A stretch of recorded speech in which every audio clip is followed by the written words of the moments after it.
Olá pessoal, sejam bem-vindos ao canal Entre Linhas. É o momento de nós explorarmos as entrelinhas da lição da Escola Sabatina. Já estão aqui novamente gravando aqui o 10º vídeo, a 10ª lição desse trimestre, que tem como tema Descanso Sabático.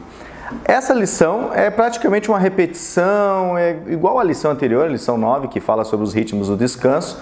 Então nós vamos trazer aqui algumas entrelinhas, mas vamos trazer também na ponta da linha. O Ricardo aqui vai preparar aqui na ponta da linha algumas palavras em hebraico, Shabbat, Shabbaton e outras mais que ele vai trazer. Nós teremos também o quadro Alinhando as Doutrinas, que o Marcos André alinha cada dia da lição com uma doutrina bíblica. E seguindo aqui a nossa série de entrelinhas com livros, nós traremos hoje Hamlet, de Shakespeare, uma obra que foi escrita em 1500 e alguma coisa até 1601. E o Ricardo vai aqui explicar a obra e novamente trazer aquele gancho com o tema da lição, que é o descanso sabático, pessoal. Temos também uma entrelinha aqui do Alexandre, deixa eu só carregar aqui para vocês, que ele vai falar sobre o cristão e o imperialismo. Então fiquem ligados, isso dentro do tema da lição de terça-feira. Então fiquem conosco, não esqueça, por favor, se inscreva se você não é inscrito, acione seu sininho para receber os alertas também, dê seu like e também comente aqui embaixo, que é muito importante saber aí, ter um feedback do conteúdo, da produção que nós estamos oferecendo para vocês. Ok, pessoal? Então daqui a pouco teremos comentário, mas antes, chama a vinheta.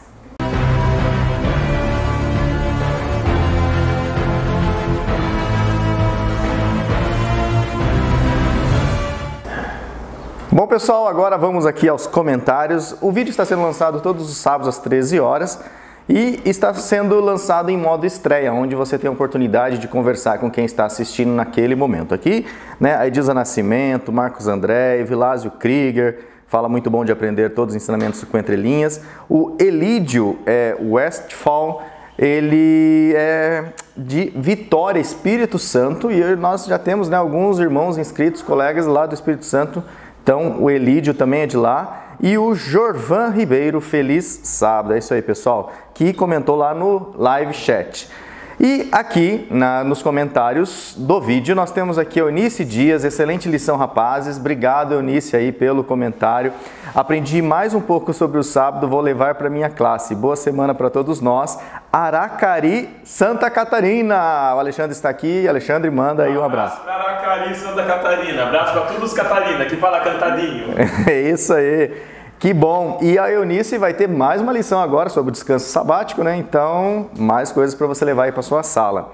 O Lierson dos Santos e a Lígia, irmãos queridos aqui, o casal, ótimo estudo, que Deus permaneça em vossas vidas. De Parnamirim, Rio Grande do Norte. Manda um abraço lá, pessoal do Rio Grande do Norte. Abraço para Parnamirim e para todo mundo do Rio Grande do Norte. Hashtag do início ao fim, é isso aí, Lierson e Lígia.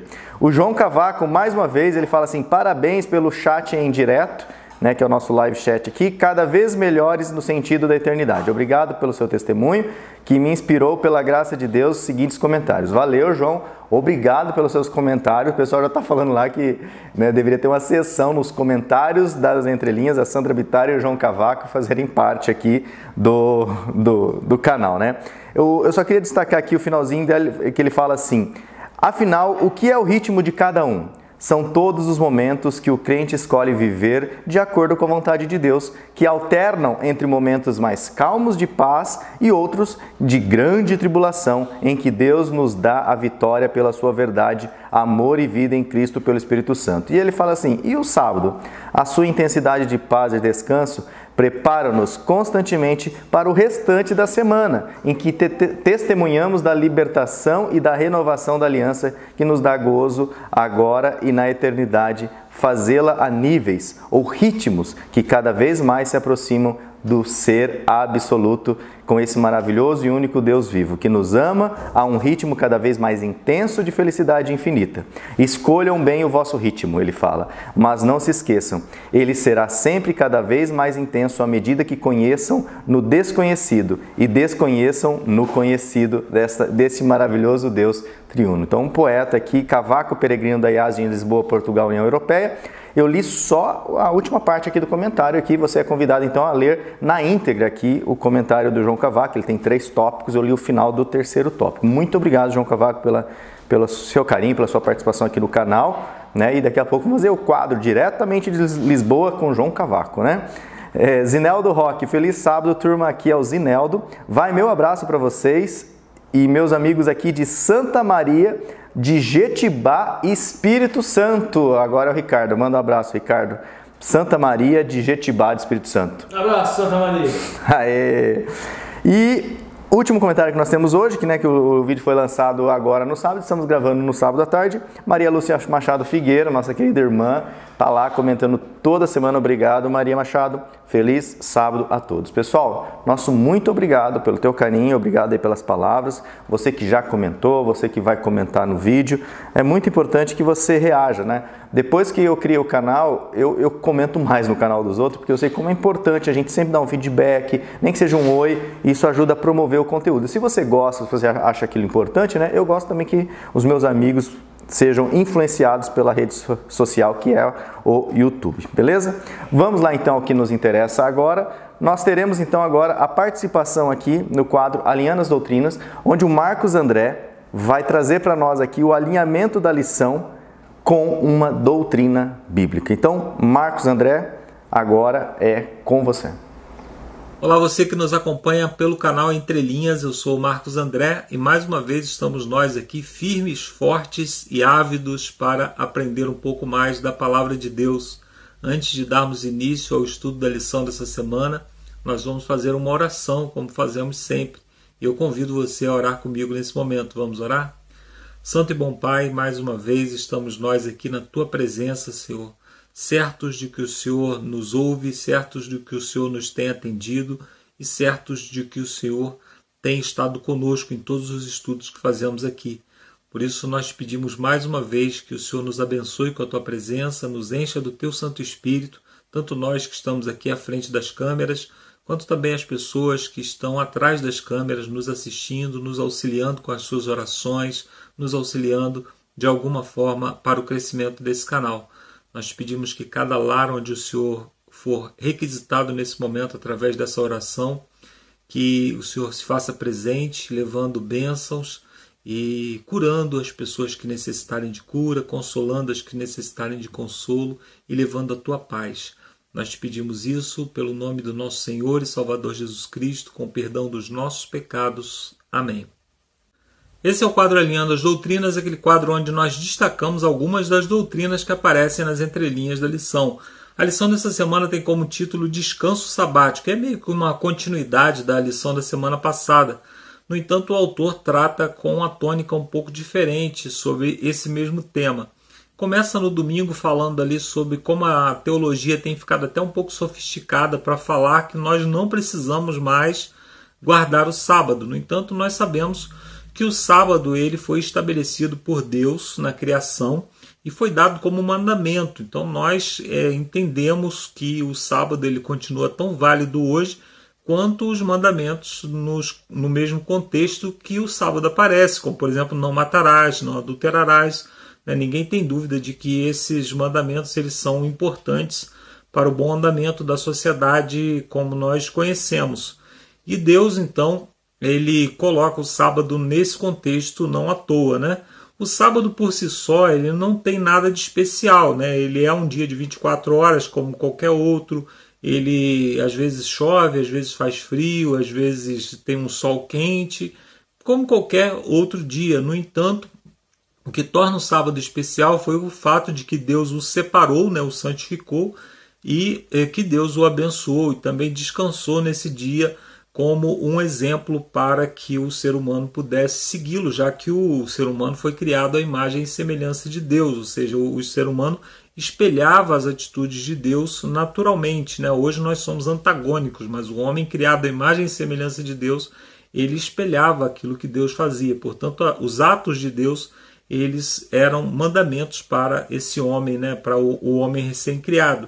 E o sábado, então, quando ele foi estabelecido dessa forma, ele foi estabelecido como um lembrete da fidelidade que o homem deveria ter a esses princípios. Assim como a árvore do conhecimento do bem e do mal, ela não tinha nada de especial, ela era só uma árvore que estava lá no meio do jardim, e ela se tornou especial a partir do momento que Deus colocou uma ordem sobre ela, para que o homem pudesse então se manter fiel a Deus, se obedecendo essa ordem, ou desobedecer e mostrar que desejava estar separado de Deus. Assim também nós podemos considerar o sábado, bem como outros aspectos da mordomia cristã. Nós vamos falar um pouco sobre essa doutrina hoje, a doutrina número 21. A mordomia cristã, ela trata de fidelidade, a fidelidade em todas as coisas sobre o qual Deus nos constituiu. Eu quero pegar um texto da Bíblia, um texto que eu já até citei aqui em outros momentos, é um texto que eu uso para o meu ministério, é um texto que eu pauto a minha vida muito nesse texto, que é Atos no capítulo 20, verso 28, que diz assim: Atendei por vós e por todo o rebanho sobre o qual o Espírito Santo vos constituiu bispos para pastoreardes a igreja de Deus, a qual ele comprou com o seu próprio sangue. Então o apóstolo Paulo aqui nos chama à fidelidade nos princípios, no cuidado com as coisas de Deus. E durante a semana, durante os dias da semana aqui, nós vamos tratar a respeito desse verso dentro do contexto dos títulos e das abordagens que o autor fez aqui. Por exemplo, no domingo, o autor traz como título o sábado e a criação. E o autor chama atenção para o fato de que o sábado nos chama a lembrar da criação, nos remete ao passado, nos remete ao momento da criação, quando o homem vivia sob domínio pleno de Deus, sob a imagem e semelhança de Deus. E esse homem, a imagem e semelhança de Deus, ele recebeu uma ordem de Deus. Deus o colocou no jardim para cultivar e guardar. Também lá na criação, em Gênesis 1, verso 26, a partir do verso 26, Deus diz que o homem foi criado para ter domínio sobre as aves do céu, sobre todos os animais. E esse domínio, ele hoje toma uma conotação muito ruim, quando nós falamos em domínio, porque o domínio ele se tornou algo opressor. Mas nós devemos nos lembrar que esse homem, a imagem e semelhança de Deus, ele dominaria exatamente como Deus, a imagem e semelhança de Deus também. Como que Deus domina sobre todos os animais, sobre todas as coisas criadas? Com amor, com cuidado, com zelo. Então é para isso que nós somos chamados.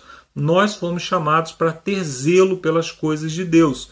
E a primeira coisa que nós precisamos aprender com esse princípio é que nós devemos cuidar das coisas de Deus com zelo, com carinho, com amor, como Deus cuida de todas as coisas. Por isso, o verso que eu li, ele começa dizendo assim: atendei por vós. Ou seja, ele nos chama a atenção para tomarmos conta primeiro de nós, das nossas atitudes, dos nossos atos em relação àquilo que Deus colocou sob o nosso domínio, sob o nosso cuidado.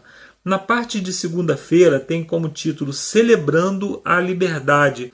Aqui o autor chama atenção para o fato de que os israelitas eles foram libertos do Egito, bem como nós fomos libertos do pecado.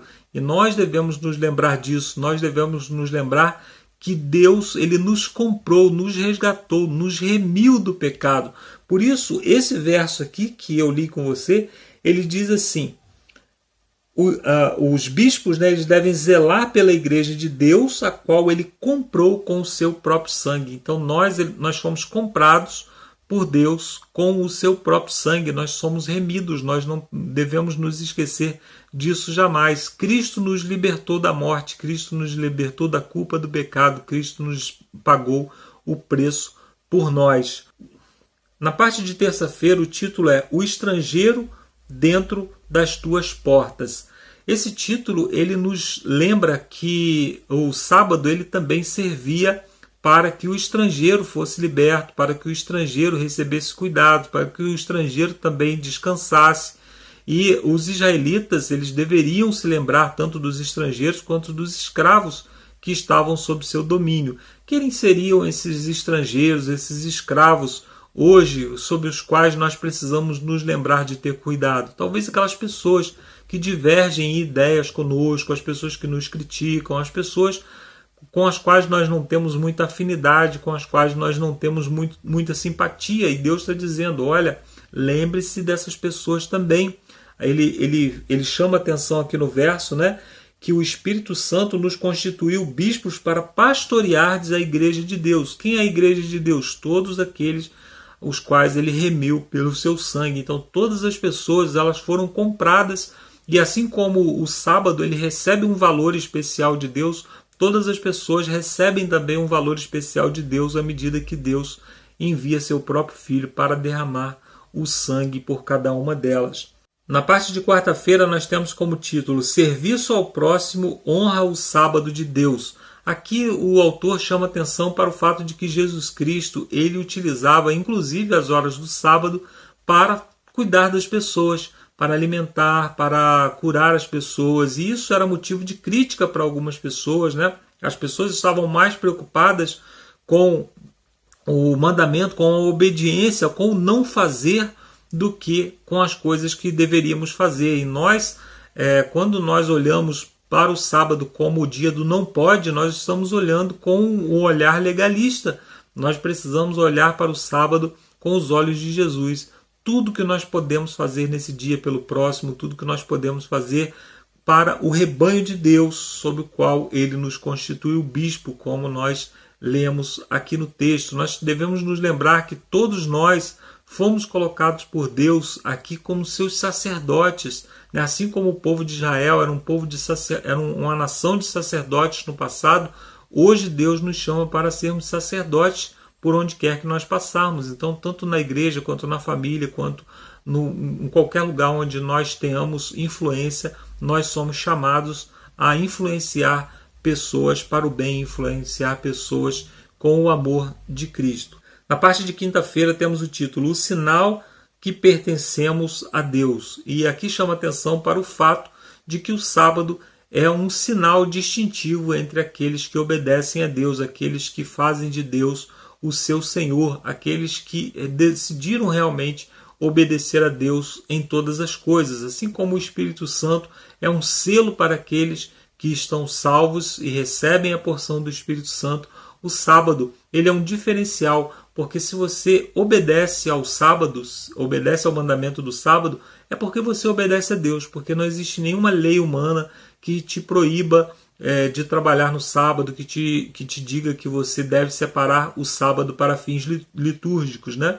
Então, quando você não adultera, quando você não mata, quando você não rouba as pessoas, essas coisas a sociedade já diz para você não fazer. Talvez você seja apenas um bom cidadão, mas quando você obedece ao mandamento do sábado, significa que isso te distingue como alguém que obedece aos mandamentos de Deus, que obedece ao sinal que Deus deixou como distinção para o seu povo. Que Deus nos abençoe e que possamos ser fiéis em todas as coisas, que possamos, como diz o verso, cuidar de nós mesmos e do rebanho de Deus, sobre o qual o Espírito Santo nos constituiu bispos, né? Deus ele comprou esse rebanho com o seu próprio sangue, e por isso o rebanho, as pessoas que estão ao nosso redor, elas recebem um valor altíssimo das mãos do nosso Senhor e Salvador Jesus Cristo. Eu termino aqui a minha participação e você vai agora para Campo Mourão, e eu espero você lá no final para orarmos juntos e também para discutirmos um pouquinho as perguntas de sexta-feira. Um abraço e até daqui a pouco. Valeu, Marcos. Obrigado aí pela oração, obrigado por ter alinhado a doutrina. O Marcos já está aqui de fotinha nova, né? Hashtag trocada a foto. E agora nós vamos então para o quadro Na Ponta da Linha, onde nós vamos trazer aqui os assuntos de cada dia da lição, de cada parágrafo talvez da lição e, claro, já traçando aqui algumas entrelinhas no meio. Então, vou começar aqui com o Ricardo, começa aqui com as entrelinhas de sábado, domingo e segunda. Temos uma entrelinha grandona, né, na ponta da linha e as entrelinhas, e depois o Alexandre, que está conosco hoje. Estamos gravando todo mundo junto aqui, ainda mantendo um certo distanciamento, né? A pandemia ainda não acabou, mas estamos aqui para gravar e levar esse conteúdo até você. Então, Ricardo, chega aí, agora é com você. Olá, pessoal. Lição 10. Descanso sabático. Bom, para você estudar a lição dessa semana, o Lúcio vai colocar o link aqui da semana passada, vocês colocam lá e é isso, valeu! 2000 years later. Bom, gente, é brincadeira, mas tem um fundinho de verdade. A lição dessa semana, ela ela repete muito o tema da lição da semana passada. Quem estudou a lição da semana passada vai ver passagens que a gente analisou na semana passada. A gente não vai analisar de novo, nós vamos tentar trazer entrelinha nova e vamos tentar abordar na ponta da linha de uma forma um tanto quanto diferente. Também vai ser um desafio para quem vai coordenar a lição na classe, não repetir conteúdo se fez a lição da semana passada, se coordenou a lição da semana anterior. Então a gente tentou aqui trazer uma abordagem um pouco diferente do conteúdo da semana passada. Quem quiser ter mais conteúdo para a lição dessa semana, de fato, você pode pegar o vídeo da semana passada, principalmente sábado, domingo e segunda-feira. Tem muitas passagens que se repetem, que a gente já fez análise, nós não vamos fazer de novo nessa semana. Mas vocês podem, se vocês quiserem ampliar conteúdo, volta lá do vídeo da semana passada e assiste. Vamos lá. Primeiramente, gente, descanso sabático, lição 10. O verso áureo, o verso para memorizar é o seguinte: 6 dias vocês trabalharão, mas o 7º dia será sábado de descanso solene, santa convocação. Não façam nenhuma obra, é sábado dedicado ao Senhor, onde quer que vocês morarem. Eu trouxe alguns comentários aqui para vocês, gente. O primeiro comentário é de Adam Clarke e ele fala o seguinte, que é a primeira vez que o Shabat, que aparece se falando do Shabat Shabbaton, que vocês já vão entender o que é. Ele fala que o maior e mais solene, vamos dizer, e a mais solene das festas mencionadas ali no Vaikra, ali no Levíticos. Thomas Cook também vai falar isso, que é a primeira vez que aparece o Shabat Shabbaton como santa convocação. E ele fala o seguinte: principal das reuniões solenes, que essa passagem é a principal das reuniões solenes, da Hag, das festas, vamos dizer assim. E ele traz uma diferença desse Shabat aqui, desse cessar. Ele fala o seguinte, que neste Shabat exclui todas as obras sob empregos terrestres, sejam elas de lucro, sejam elas de prazeres. Bom, gente, John Wesley faz o seguinte comentário, que esse Shabat que é mencionado aqui em Levíticos, no Vaikra 23, é diferente de outras festas que proíbem obras servis. Ele traz o exemplo de Levíticos 23, versículo 7, versículo 21, versículo 36. Joseph Benson, ele traz o seguinte comentário, gente. Ele fala o seguinte: primeira vez como santa convocação, semelhante a Levíticos 23 e 28, onde fala do Yom Kippur. Então, o que seria esse Shabat? Shabbaton, que é aqui traduzido por sábado de descanso solene. A expressão Shabat, nós já explicamos a questão etimológica na semana passada. Shavat significa cessar ou terminar. Se vocês quiserem se aprofundar neste conceito, assiste o vídeo da semana passada. E Shabbaton significa, é traduzido, sim, o significado dicionário é dia de descanso completo. É muito comum se utilizar, por exemplo, a expressão Shanat Shabbaton, que seria o ano sabático. Por exemplo, os judaísmos consideram... Eu vou trazer um exemplo aqui. Se os judeus forem fazer um encontro de 3 dias, eles chamam aquilo de Shabbaton. Um sábado que cai numa festa, numa Hag, seja Hag Massot, Pessah, seja Bikurim, seja o Yom Kippur, é considerado um grande sábado, Shabbat, Shabbaton, e ele pode durar mais do que de um pôr do sol a outro. Então, vamos supor, um congresso adventista, um retiro espiritual de carnaval é um Shabaton, porque é um cessar. É um cessar dos afazeres vis, dos afazeres terrestres, vamos dizer assim. Só que tem uma diferença. No Shabat não se deve fazer jejum, mas o Shabat que coincide, por exemplo, com o Yom Kippur, eles fazem o jejum. Justamente por essa interpretação que Shabaton, ele é um momento que não é apenas um cessar das obras que possam trazer lucro, mas também das obras que possam trazer prazer. Então, no dia da expiação, no Yom Kippur, se ele cai num sábado, é Shabaton, e cessa, inclusive, obras, atividades de busca de prazeres. Prazer, por exemplo, o prazer de se alimentar. Por isso que é feito o jejum. Bom, esse é o primeiro ponto. Vamos lá, gente. Então, nós vemos aqui no verso a expressão Shevi, 6 dias trabalharás, mas o 7º dia, Shevi, e utiliza Yom, né?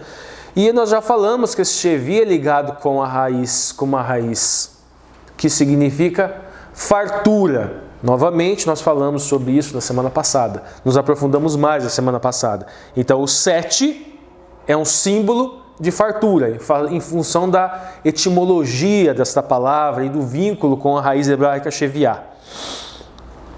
Agora vamos para a ponta da linha do sábado, gente. Primeira coisa, primeiro ponto do sábado é que os autores da lição eles ressaltam a questão dos argumentos que nós nos deparamos ao longo da vida para não guardar mais o sábado. Ele vai destacar alguns aqui desses argumentos que muitos de vocês já devem ter ouvido. Vou citar algum deles. Jesus teria mudado o sábado como dia de guarda para o domingo. Um outro aqui, Jesus aboliu o sábado. É um outro argumento que os autores trazem. Paulo anulou o sábado, ou ainda que os apóstolos substituíram o sábado pelo domingo em homenagem à ressurreição de Cristo. Outro argumento também que os autores ressaltam é que Jesus é o nosso descanso sabático, por isso nós não precisamos santificar o sábado.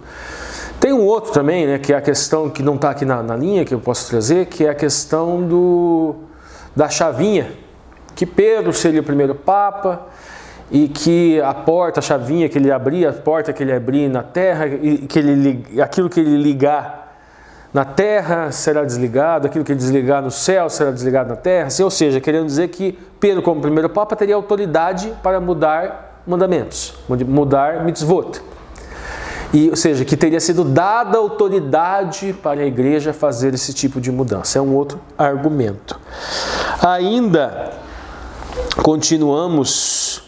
E daí, no último parágrafo, fala o seguinte, gente, a questão da perpetuidade da lei moral de Deus e da obediência ao 4º mandamento não significa tentar obter obras do céu. Ou seja, vai querer dizer o seguinte, não é pelo fato de nós defendermos a guarda do sábado e a perpetuidade, vamos dizer assim, das leis morais, que nós não defendemos a justificação pela emuná, a justificação pela fé, pelas obras de Yeshua. É isso que os autores destacam aqui na ponta da linha. Um elemento que eu acredito que possa ser uma entrelinha homeopática, gente, essa questão de divisão em lei moral, lei cerimonial, e que na cruz Deus apenas anulou a lei cerimonial, gente, ela é fraca. Vocês vão me desculpar, mas ela padece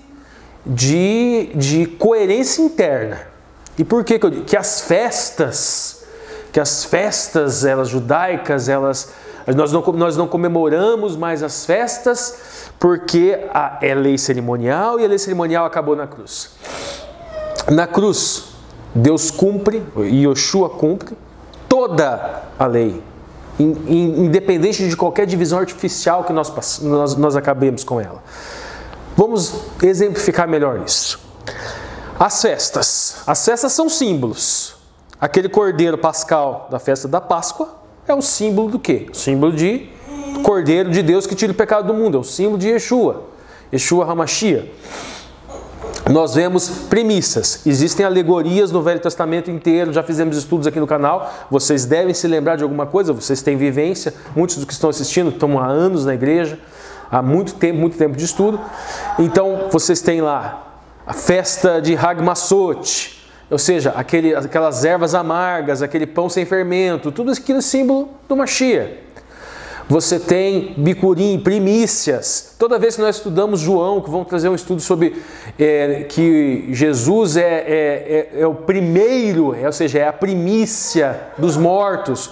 Nós lembramos a alegoria dele como primícia, então nós lembramos festa de bicurim, Shavuot, que é questão de derramamento do Espírito Santo, simbologia, tudo isso. Mas quando nós chegamos em Yom Kippur, gente, Yom Kippur é 1844. Nós estamos ali na penúltima festa. E Cristo morre, obviamente, antes de 1974. Então, como que a lei cerimonial não existe mais? Não, ele cumpriu, ele foi o Cordeiro Pascal. Então, ele morreu, ele ressuscita, ou seja, primícias, ao derramamento do Espírito Santo, ou seja, foram coisas que foram se cumprindo ao longo do tempo. E o Yom Kippur, ou seja, expiação, a festa da expiação, se cumpriu em 1844. E Cabanas, que é a última? Cabanas é milênio no céu, gente. Então, nele se cumpriu. Agora, estas festas eram festas que traziam ensinamentos pedagógicos. Ninguém cumpria a festa para ser salvo. Nem aquele cordeirinho que eles matavam, eles cumpriam para expiar pecado. Aquele cordeirinho do Corbão lá era símbolo, era algo educativo, era um testemunho do Mashiach que iria vir, e hoje é um testemunho do Mashiach que já veio. Da mesma maneira que se cumpriu a lei moral em Cristo na cruz, se cumpriu a lei cerimonial, e no céu ele continua a cumprir a parcela dela que ainda não foi. E ainda virá. Ele foi nos preparar cabanas, foi nos preparar morada, lugar, e virá para nos buscar. Então tem toda uma alegoria do casamento do esposo cósmico, do esposo divino, que no caso Yeshua, e a volta dele para vir buscar a esposa cósmica, espiritual, pouco importa qual é o binômio que vocês vão utilizar, a igreja, e levar para milênio no céu. Então, nós temos que tomar cuidado. Às vezes nós queremos defender algo que é correto, vamos dizer, queremos ser os apolos, né, fazer apologética de algo que é correto. Só que nós fazemos pelos mecanismos errados e adotamos uma retórica errada pura e simplesmente porque entendemos que o fim justifica os meios. Seria um pensamento bolchevique religioso, vamos dizer assim. Acho que o Alexandre pode falar melhor que eu sobre esse assunto. Bom, gente, domingo, o sábado e a criação. Nós fizemos, gente, um estudo etimológico lá do sábado e da criação da semana passada, bastante aprofundado em cima da língua hebraica, analisando os verbos que são mais utilizados na semana da criação. Nós não vamos repetir para não ficar cansativo. Repito, gente, quem quiser se aprofundar mais sobre isso, a questão do sábado e da criação, volta lá que nós temos mais elementos. Eu vou tentar trazer alguns elementos novos para vocês aqui, que não foram analisados na semana passada e que a gente pode fazer uma adaptação aqui na ponta da linha. Mas quem quiser um conteúdo mais rico, pega lá da semana passada. Vamos lá.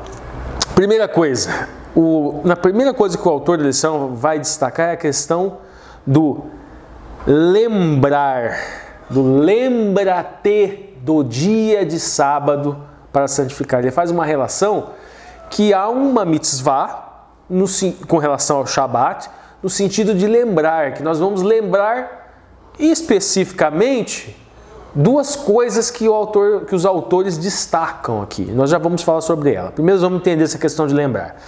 A expressão zahor significa lembrar, recordar, da mesma raiz de zahur, que significa lembrado ou mencionado.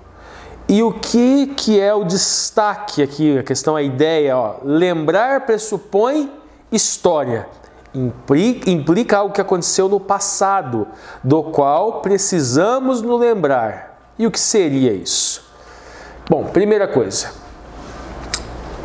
trabalhamos muito a questão da criação, então Shabat é o momento de cessar para lembrar da criação, mas também, já vamos adiantando, inclusive até um pouquinho da segunda-feira, é o momento de lembrar da libertação do povo de Deus do Egito.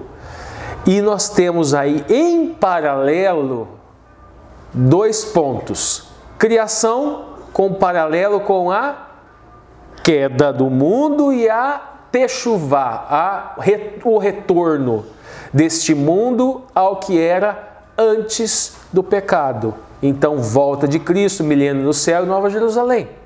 Então, é um momento para lembrar de algo que nós perdemos e que nós temos a promessa de ter de volta, de ter retorno, Nova Jerusalém.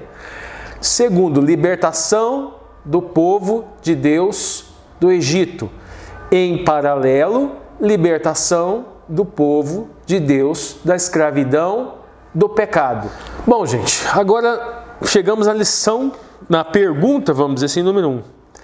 Por que o ser humano é especial e radicalmente diferente do restante da criação de Deus? Porque é tão importante entender essa distinção.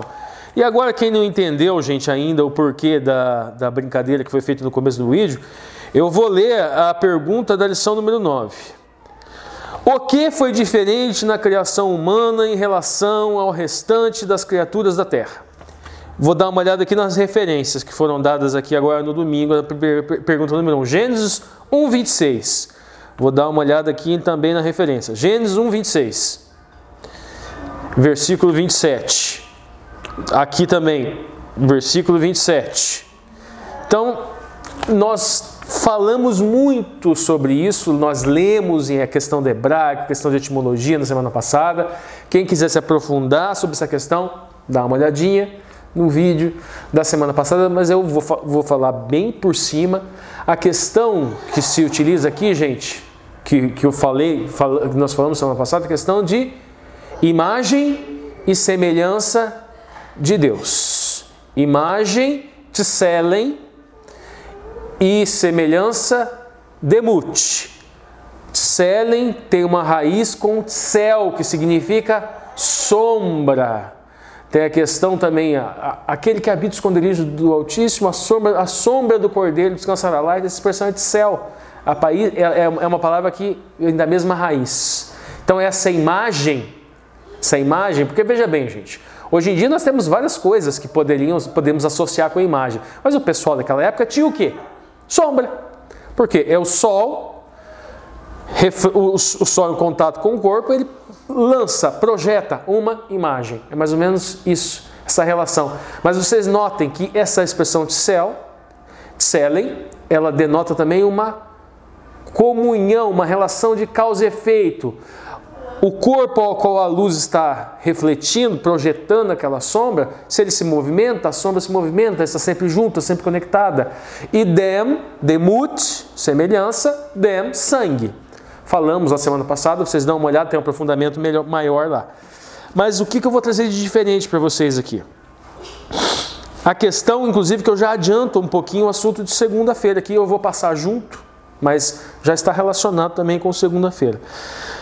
Quando você encontra em Êxodo 20, no versículo 2, a referência ao lembrar, já adiantando um pouco segunda-feira, cujo título é Celebrando a Liberdade, é no sentido de eu sou o Senhor teu Deus que te tirou da terra do Egito. Então do que eu tenho que lembrar? Libertação da servidão do Egito. Libertação do povo de Deus da servidão do Egito. E uma outra diferença que nós encontramos também lá no Shemot, Êxodo e o Devarim, Deuteronômio, não é só com relação a isso, mas é com relação também à questão do guardar. Porque no Devarim se utiliza a expressão chamar, que significa guardar, vigiar. Então é para vigiar, proteger o Shabat, o cessar, cumprir, esperar, observar. Todas essas expressões estão relacionadas com o Shabat. Então nós temos, de um lado, que nós temos que lembrar da libertação e da criação. E por um outro lado, nós devemos vigiar, nós devemos proteger. Mas nós vamos proteger o que? Nós vamos proteger essa lembrança, do esquecimento. Como? O sábado, então, é um dia que nós desenvolvemos situações ativas para recordar a intimidade do Eterno com a igreja, para vivenciar essa intimidade na nossa família. Não à toa a alegoria bíblica é do esposo Yeshua e a esposa a igreja. Você convivendo em família é justamente isso. Uma prática, atos reais, atos vivenciados que nos fazem resgatar, relembrar essa alegoria da intimidade do Criador com os nossos primeiros pais, com Adão e Eva, que naquele momento eram igreja. Um outro argumento que os autores trazem aqui é a questão do DNA. Questão de DNA e a questão de que nós, ele traz a retórica, o discurso, vamos dizer assim, que nós mesmo tendo às vezes pares de cromossomos, vamos dizer, similares a alguns animais, nós somos extremamente diferentes, vamos dizer assim, do mundo animal. Eu acrescento que nós somos diferentes do mundo animal para o bem e para o mal. Inclusive nós deturpamos muito a natureza do gênero animal. Eu vi esses dias, inclusive, uma mensagem, eu não conferi a fonte, se alguém tiver essa passagem, pode colocar aqui embaixo. Coloca aqui embaixo que fala, num grupo de WhatsApp, do grupo da igreja, um rapaz falando que Ellen White, ele não sabia se era no Patriarcas, Profetas ou no Caminho para Cristo. Que Ellen White teria dito que os animais foram criados para amar os homens incondicionalmente. Quem conhecer essa passagem, gente, coloca aqui embaixo nos comentários. Seguindo, e ele vai seguir o seu raciocínio dizendo que a mitologia popular, vamos dizer assim, que nós não somos meros macacos avançados ou versões evoluídas de algum primata. Um detalhe interessante da gente utilizar aqui, não cair nessa armadilha, gente, o evolucionismo não diz que que somos descendentes de macacos, e nem que somos macacos mais evoluídos, mas que teríamos um ancestral comum nesta ancestralidade evolutiva. Vamos lá, seguindo. A segunda pergunta que nos é trazida: como a história da criação nos lembra a nossa relação com as coisas criadas? E logo abaixo o autor da lição já vai trazer a resposta, vai falar a questão do domínio, gente. E aqui a etimologia dessa palavra hebraica para domínio lá no Bereshit vai nos trazer um separador de águas entre pré-lapso e pós-lapso, ou seja, antes do pecado, quando só tínhamos Yetzer Hatov, ou seja, formação boa. Se vocês quiserem saber mais detalhes sobre essa expressão Yetzer, que é utilizada inclusive para a criação do homem, dá uma olhada no vidinho lá atrás, no vídeo da semana passada, que aprofundamos mais bem isso. A relação que Yetzer tem a ver com um Deus oleiro, vamos dizer, vocês vão encontrar lá. Mas vamos tentar trazer uma coisa nova aqui.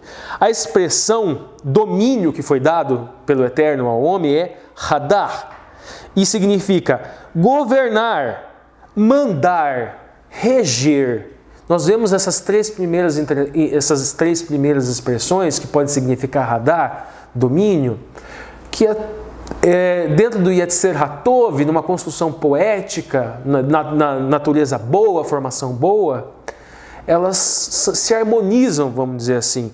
governar, mandar reger, como se fosse um regente, uma orquestra, vamos dizer assim. Então é possível se construir coisas belas, alegorias belas, mas as próximas nem tanto.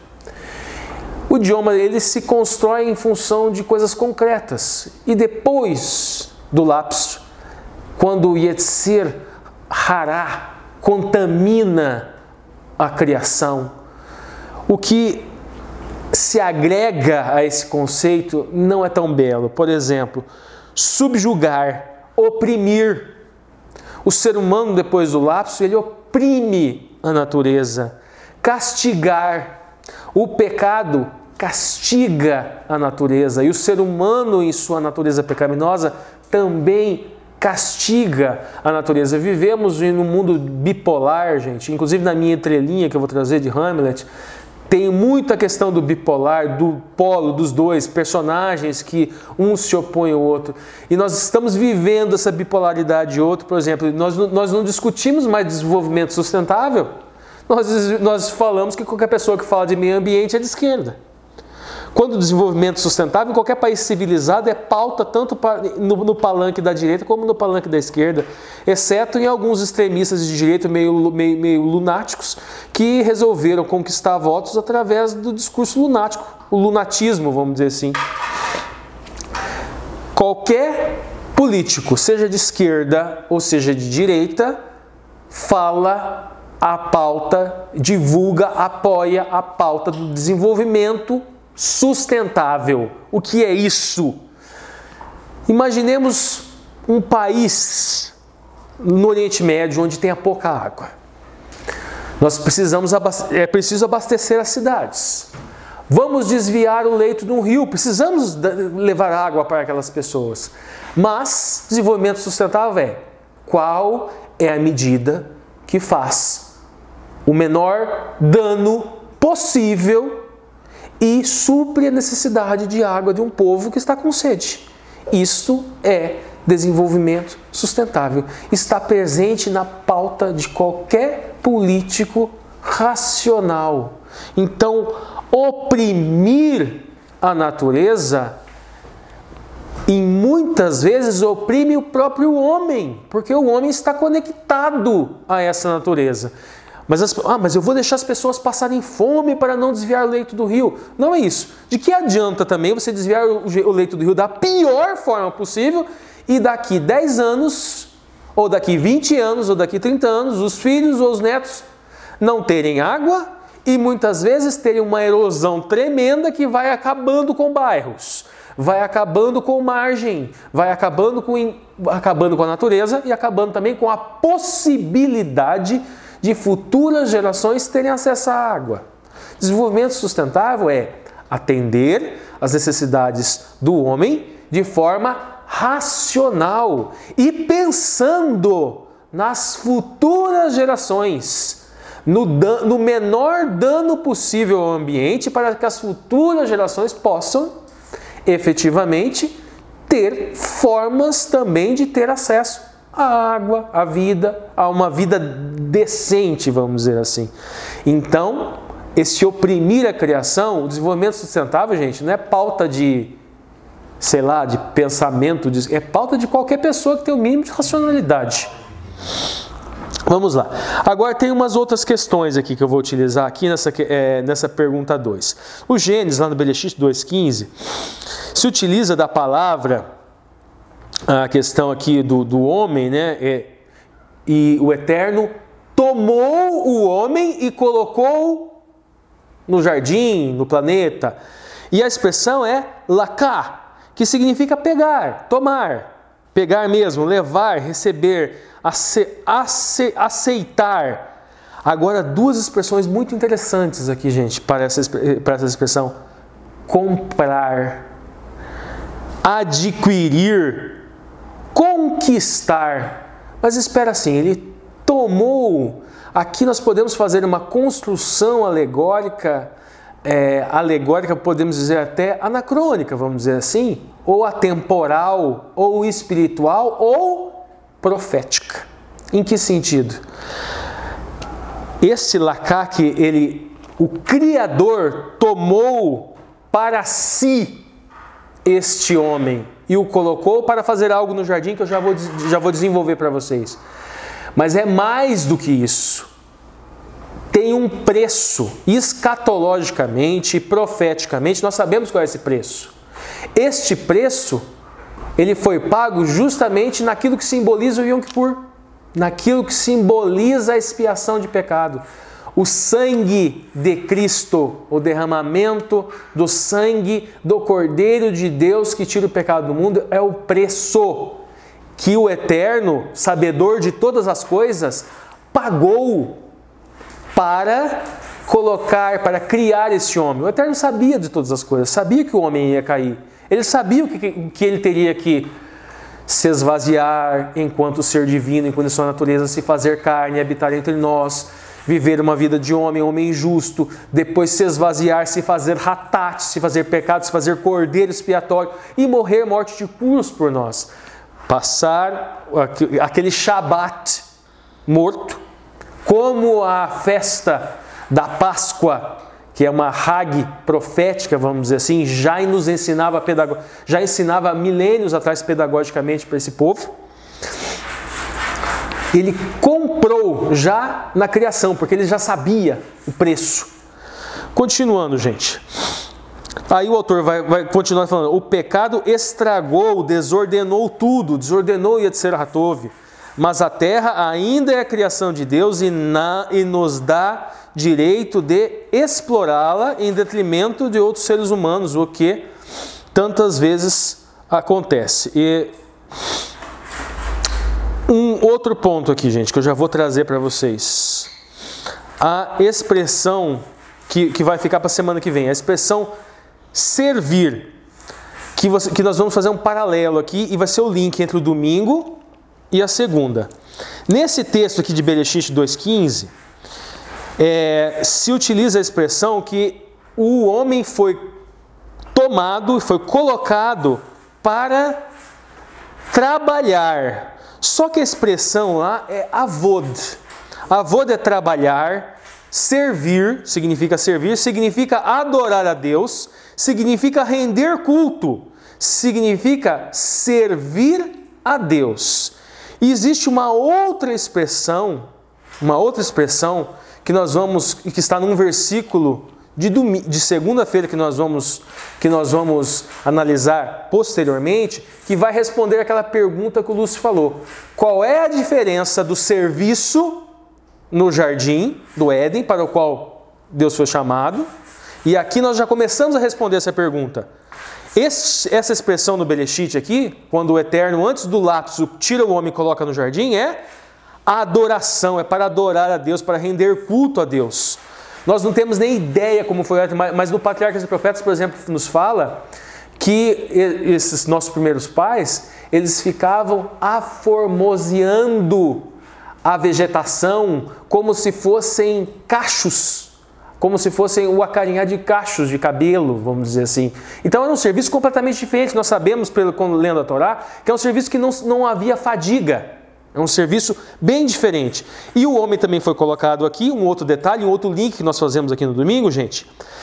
Em Bereshit 2,15 fala que o homem foi tomado para guardar o jardim, as criaturas. E a expressão é chamor. Então nós temos um homem colocado no jardim para guardar o jardim, e nós temos um homem, uma mitzvah, para guardar o sétimo dia.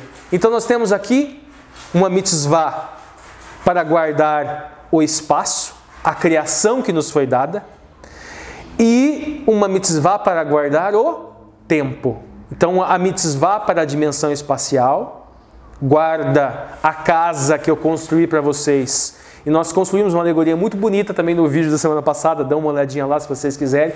A alegoria da construção da casa, o esposo construindo a casa para receber a noiva. Não vamos repetir, vocês vão ter que ir lá. E vamos para a segunda-feira. Celebrando a liberdade. E aqui o outro link. Então o sábado é para lembrar de quê? Para lembrar da criação e obviamente da redenção. E agora do outro lado, outro paralelo, para lembrar da libertação do povo do Egito e a libertação do povo da escravidão do pecado. Uma profecia para o futuro, quando Yeshua voltar. Buscar a sua esposa, buscar a igreja. Então, o autor da lição, o primeiro parágrafo, vai construir esse link, esse caminho, e vai falar dos 40 anos de Israel no deserto e a libertação da escravidão do cativeiro no Egito, Devarim 5, né, Deuteronômio 5, capítulo 5, versículo 12 e 15. Na primeira pergunta aqui, gente, que outras formas de escravidão enfrentamos? E o autor da lição vai buscar lá em Bereshit a questão de Caim. E nesse texto nós notamos que como o pecado escraviza. E o exemplo que nos dá é Caim. E a expressão utilizada para esse domínio do pecado que tomou conta de Caim a ponto dele matar o próprio irmão e deixar a sua família e viver, sabe-se lá quanto tempo, talvez nunca mais tenha encontrado o seu pai e sua mãe, em razão desse controle, dessa escravidão que o pecado tomou sobre este homem. E a expressão é nachar, governar, mas é mais, gente, é reinar. Então é governo do pecado, é o reino do pecado, é o domínio do pecado, é a fala do pecado. E também significa falar, é como se aquilo ficasse ao seu ouvido, dizendo o que você tinha que fazer. É um comparar. Você, enquanto ser, é confundido com a sua ação, com a ação de pecar. É isso que aconteceu com Caim. O pecado confundiu a sua essência. Ele se tornou aquilo que ele efetivamente fez, e se tornou escravo daquilo, e se tornou igual àquilo que ele fez, e se tornou um ser digno do assassino, do adjetivo de assassino. Continuando, o autor da lição continua dizendo: o sábado enquanto celebração da liberdade de todos que nos mantêm em cativeiro, fazendo a transição daquele paralelo que nós falamos, da liberdade do povo de Israel, liberdade do pecado. No sábado nós lembramos que existe libertação do pecado, que é oferecido a nós pela emuná, pela fé. Sempre bom lembrar que fé não é só convicção. Emuná significa crença, convicção, constância, fidelidade, mas significa função. Independente do seu pecado. Moisés também matou uma pessoa, assim como Caim. Só qual é a diferença? Caim caiu na emuná. Ele deixou de atender a função, a fé. Fé, emuná, é sempre atuante. Independente do pecado. Caim matou uma pessoa, Moisés também matou uma pessoa, mas Moisés não caiu da fé porque ele continuou desempenhando a emuná função, a emuná cargo, que foi designado pelo Espírito Santo a ele, ele foi capacitado para isso, e ele não abdicou disso em função do seu desvio, em função do seu deslize. Seguindo, gente, e fala aqui, os primogênitos de Israel foram salvos pelo sangue do Cordeiro. Isso é alegoria, gente. Aquele sangue não tinha nada. Aquele sangue era dar testemunho. Aquele sangue de Cordeiro não tinha poder algum. Aquilo era um símbolo do sangue que realmente tem poder, que é o sangue de Cristo. E hoje em dia, na nossa vida, no nosso cotidiano, o único sangue que tem poder é o Dem, é a semelhança que nós vamos ter com Yeshua. Este é o que salva. Eu tenho uma emuná função. Eu cometi um deslize, eu não fui semelhante ao Mashiach. Eu continuo nessa minha emuná função. Em outros momentos, em outras atividades, em outros momentos da minha vida, eu serei semelhante. E a minha vida inteira eu vou continuar nisso. Independente de em algum momento dela ou não, eu não ser semelhante. Quando Moshe matou aqueles homens, ele não foi semelhante. Mas quando ele abriu o Mar Vermelho, ele foi. E em inúmeras outras oportunidades, ele foi. Quando ele disse para o Eterno: perdoa esse povo, eu me coloco, tire a minha vida e não tire a vida desse povo. Ele foi Dem, é o sangue do Cordeiro.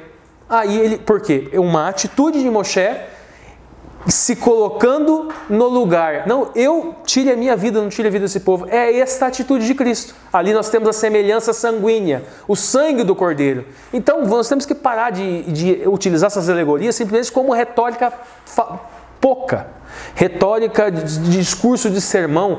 Quando você alimenta o pobre, é o sangue do Cordeiro que salva. Quando você trata bem o seu irmão, é o sangue do Cordeiro que salva. Quando você inclui uma pessoa que teve um deslize público, alguma coisa assim, é o sangue do Cordeiro salvando. É a sua semelhança sanguínea com Cristo salvando. Isso quer dizer que você vai ter essa semelhança em todas as atitudes da sua vida? Não. Mas não pare. Tenha emuná. Mantenha a sua função de ser semelhante. Seja esse sangue do Cordeiro que salva. Continuando, gente. Daí nós temos lá a pergunta número 4. O livro de Romanos 6, 1 a 7 vem corroborar justamente com todo esse raciocínio que a gente está desenvolvendo com relação a emuná, dando exemplo do Mashiach, veja bem, de Moshe, no caso, de Moisés. Que diremos então? Continuaremos pecando para que a graça aumente? De maneira nenhuma. Nós, os que morremos para o pecado, como podemos continuar vivendo nele? Ou vocês não sabem que todos nós que fomos batizados com Cristo, fomos batizados em sua morte. Portanto, fomos sepultados com ele na morte por meio do batismo, a fim de que, assim como Cristo foi ressuscitado dos mortos, mediante a glória pelo Pai, tenhamos nós vivamos uma vida nova. Esta vida nova é exemplificada na Torá, gente, nós vemos isso. Viver a vida nova é como Moshe viveu, é como Davi viveu. Apesar dos deslizes, eles permaneceram na emuná, permaneceram na fé, diferente de Caim. É o exemplo de Pedro, diferente do exemplo de Judas, e assim por diante.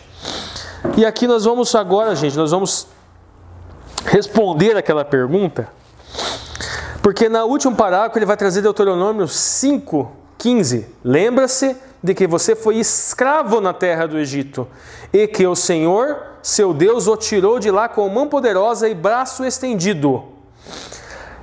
Nós vemos aqui a expressão servo de novo. E a expressão aqui, para lembrar, é zahor, lembrar, recordar. E nós temos a expressão aqui, para servo, escravo, eved. Só que Eved, gente, se escreve com exatamente as mesmas letras de Avod. No Gênesis, gente, a expressão Avod, ela se escreve com um Ain, um Bet e um Dalet. Aqui em Deuteronômio 5:15, o Devarim fala o seguinte: lembra do que você foi escravo na terra do Egito, e que o Senhor teu Deus tirou de lá com mão poderosa e braço estendido. A expressão aqui, Eved, se escreve com um Ain, um Bet e um Dalet.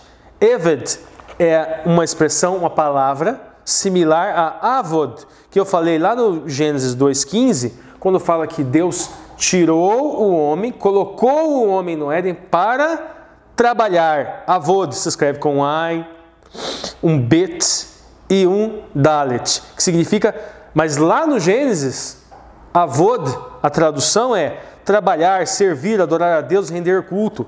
Aqui, Eved é servir, escravidão, empregado, criado. Vocês percebem a diferença? Prelapso, adorar a Deus, servir a Deus no Éden, é um trabalho diferente, é uma servidão completamente diferente desta aqui. Escravidão, ser empregado, ser criado do povo egípcio. O pecado escraviza. Agora, a única diferença são os sinais maçoréticos. Sinais maçoréticos é algo artificial que foi colocado depois, não tinha na língua original. A diferença de uma palavra e outra, ela estava na memória do povo. Era um lembrete. Eles sabiam qual vogal, qual sinal vocálico utilizar pelo lembrete. E que lembrete era esse, gente? Nós temos uma escrita se formando Moshe aqui, no deserto. No deserto, Bamildebar, eles estavam o quê? Sob a mão protetora do Eterno.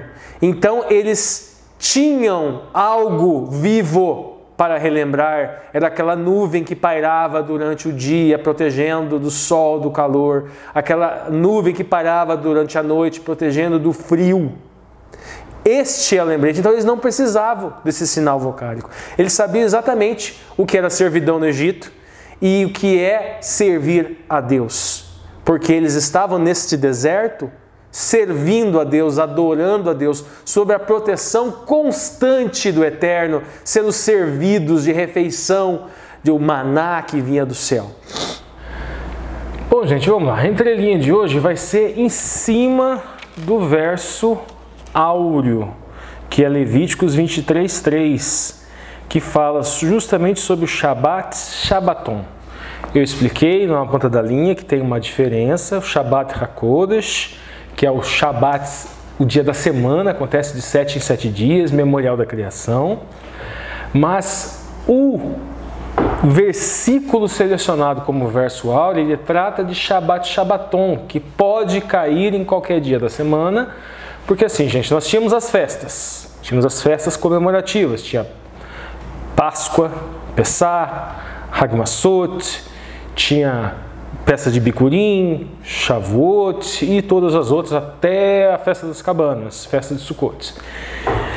O Shabat Shabaton era uma santa convocação de Shabat relacionada às festas judaicas. Essas festas tinham uma simbologia.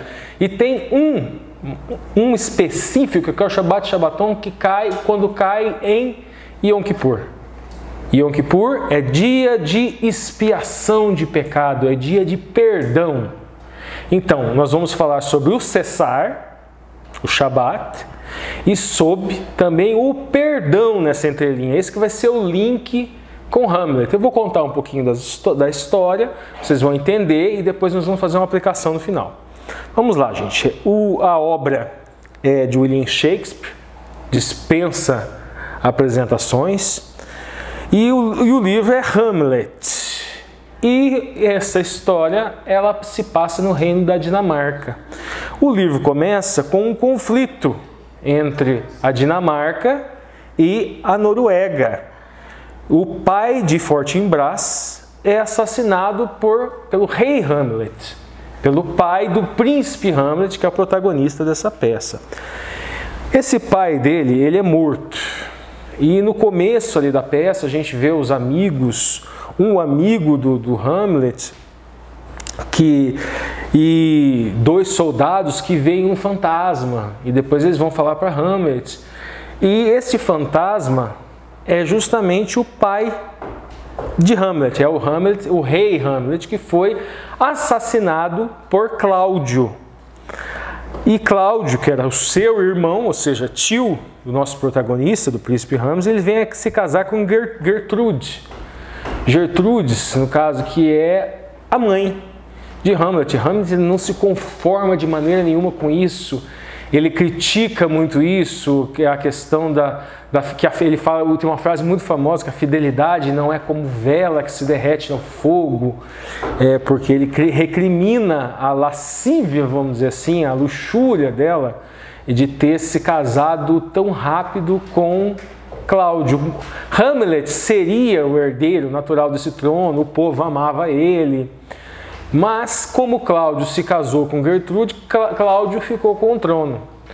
E esse fantasma, ele aparece e conta desse assassinato, que ele foi assassinado pelo tio de Hamlet. Gente, vocês não se assustem assim, será que Shakespeare, espiritismo? Não é nada disso. Isso é uma técnica que utilizavam muito naquela época, porque o povo no teatro conversava muito. Então tinha que colocar alguma coisa que assustasse o povo. Então em quase todas as peças tinha uma coisa assim, uma tempestade, um fantasma, que era para o povo calar a boca. Porque o povo ficava, geralmente no começo de peça, precisava de algo que os assustasse. Então todo começo de peça tinha uma coisa desse tipo. E o Hamlet pai conta para seu filho que o Cláudio pingou uma gota no ouvido dele e ele morreu. E como ele não tinha se confessado, como ele não tinha expiado o seu pecado, aqui é o nosso primeiro link, essa questão da expiação, né? No roteiro do Hamlet, o pai dele, o rei, né? Ele não teve tempo de se confessar. Não teve tempo dentro da crença católica, não teve tempo de expiar os seus pecados, de pedir perdão. E seguindo, e ele pede vingança. Toda a história de Hamlet é um ciclo de vingança. É um ciclo de vingança e de assassinato. Quase sem fim. Seguindo, gente. Então ele finge loucura por um tempo. Ele tinha a sua amada, vamos dizer assim, ela era Ofélia. E eles brigam no meio da peça. E ele fala, não, você deve voltar para o convento. O Hamlet abomina o pai dela, o Polônio. O Polônio, gente, é o tipo cristão que tem um discurso para os outros e um diferente para si. Ele vivia na lascívia com várias prostitutas e mulheres, enquanto ele exigia de Ofélia castidade, virtude e outras tantas coisas. Ele é o ser da etiqueta. Ele é vamos dizer assim, um cristão sepulcro caiado, né? Por fora ele é perfeitamente adaptado ao discurso religioso, ao discurso social, mas por dentro ele esconde coisas tenebrosas, vamos dizer assim. A peça se desenrola e chega à corte algumas pessoas, atores, vamos dizer assim, e Hamlet tem a seguinte ideia. Primeiro ele finge loucura, todos pensam que ele está louco. O tio dele chama alguns amigos de infância dele, amigos da onça, vamos dizer assim, para descobrir o que Hamlet tinha. Final das contas, eles chegam à conclusão de que Hamlet estaria louco porque ele... Como é que eu vou explicar isso para vocês? Eles acreditavam, vamos dizer assim, na época, saindo um pouquinho do livro, que a pessoa que ficava muito tempo sem se relacionar, enlouquecia. Então, eles dão a entender isso na peça, que o Hamlet estava louco por não consumar o seu relacionamento com Ofélia. Mas ele, na verdade, estava fingindo loucura. Aí ele encontra esses atores e ele tem a seguinte ideia. Aí é uma peça de teatro dentro da peça de teatro, uma encenação dentro da encenação. E ele diz todo o enredo dessa peça.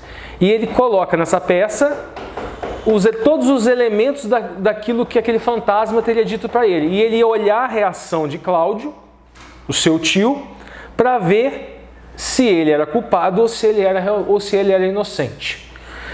É feita a peça, desenvolve um enredo que, de certa forma, deixa a mãe de Hamlet também um pouco envergonhada, porque ele, na peça, ele critica o fato dela ter se casado tão rapidamente depois que o pai dele morreu.